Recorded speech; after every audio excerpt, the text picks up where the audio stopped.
ನಮಸ್ಕಾರ. ಸರ್ಕಾರಿ ಹಿರಿಯ ಪ್ರಾಥಮಿಕ ಶಾಲೆ ಸಂಬಾಪುರ್ ಸಚೇತನ ಕಾರ್ಯಕ್ರಮಕ್ಕೆ ಹಾರ್ದಿಕ ಸ್ವಾಗತ. ದಿನಾಂಕ 20/11/2025 ವಾರ ಗುರುವಾರ. ನನ್ನ ಹೆಸರು ಅಮೃತ. ನನ್ನ ಸ್ನೇಹಿತೆಯಾದ ಪುಟ್ಟವ್ವ.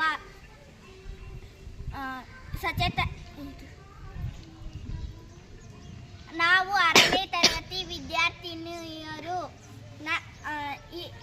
ಪುಟ್ಟವ್ವ ಇವಳು ರಂಗನತಿಟ್ಟನ್ನು ಪರಿಚಯಿಸುತ್ತಾಳೆ.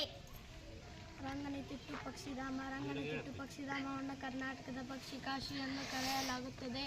ಇದು ಕರ್ನಾಟಕದ ಮಂಡ್ಯ ಜಿಲ್ಲೆಯಲ್ಲಿದೆ. ಇದು ಕರ್ನಾಟಕದ ಅತಿ ದೊಡ್ಡ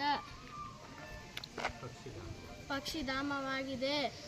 ಇದು ಕಾವೇರಿ ನದಿ 6 ಚಿಕ್ಕ ದ್ವೀಪಗಳನ್ನು ಒಳಗೊಂಡಿದೆ.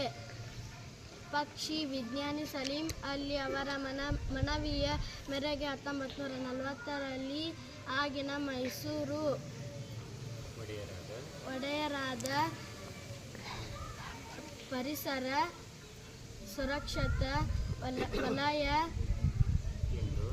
ಎಂದು ಘೋಷಿಸಲಾಯಿತು. ಅಮೆರಿಕ, ಯುರೋಪ್ ಮತ್ತು ಸೈಬೇರಿ ಮುಂತಾದ ಕಡೆಯಿಂದ ಪಕ್ಷಿಗಳು ಇಲ್ಲಿ